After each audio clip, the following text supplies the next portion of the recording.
So this is the reason why Pakistani trucks are not afraid of overloading. They cut and disassemble the anchor chains of scrapped ships, and after simple heating and forging, they can produce very sturdy half-axles for trucks. This production volume is enough for truck owners to use for a year or more. The pile of scrap iron in front of us is brought back from the port. The manufacturing plant dismantles it from scrapped ships at a very low price. Since the anchor chains are very strong, the craftsman can only cut them using acetylene. To ensure the integrity of subsequent forging, the craftsmen divide each section of the iron chain in half, making each section as straight as possible, thus reducing the difficulty of forging the iron chain into a half-axle.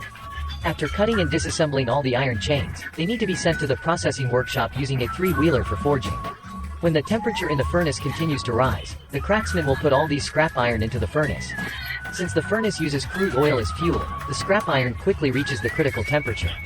At this point, the craftsmen shape a piece of red-hot scrap iron while it's still hot. Each hammer blow can make the scrap iron slightly longer, and although this operation seems simple, it is actually very difficult. Because every part of the red-hot scrap iron needs the craftsman's precise forging. After straightening the scrap iron, it is molded using a mold to ensure the roundness of the axle shaft, preventing difficulties in machining later due to unevenness. So, the craftsmen have to repeatedly hammer it back and forth to shape the half-axle shaft. After a rough self-test, the craftsman will pull it out because after the successful first stage shaping, it needs to cool down once. The second stage only requires processing the axle head, so the craftsmen wait for it to cool down again before reheating. This is because the cooled axle shaft has already hardened, and even if there is sulfur contact during processing, it won't deform. After the correction, the half-axle can continue to cool down. After a night of cooling, the craftsman can start processing the half-axle. Due to the uneven surface of the forged axle head, they need to use a lathe to ensure the surface is smooth.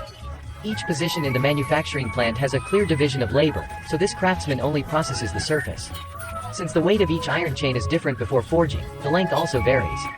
The excess axle shaft can only be cut in the factory to ensure that the lengths of a batch of axle shafts are consistent.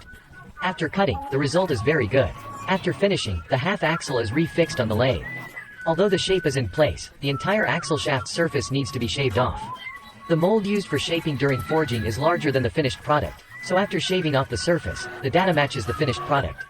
This avoids the problem of discrepancies between processed data and the finished product. The half-axle is fixed with bolts, so the craftsmen need to use a twist drill to make holes in the axle head. With the positioning of the hole mold, the gaps between all hole positions can be kept consistent, and there will be no deviation in the drilled holes. Since there will be a step at the connection between the axle shaft and the axle head, the craftsmen directly use a sand wheel for polishing to reduce the workload of lathe processing. Next, the surface of the axle shaft can be turned. With the continuous advancement of the knife, the entire axle shaft is already in a shiny state, and it feels smooth to the touch. This is the craftsman's skill, and a shaft without transmission teeth cannot be used. The craftsman inserts the axle shaft into the gear rolling machine. By swinging the axle shaft back and forth, the required splines are shaved off. Although this machine has been in use for 30 years, it still shines in the hands of Pakistani craftsmen. At this point, the spline groove has reached the standard for use. So, the half-axle made from scrapped ship anchor chains is now complete.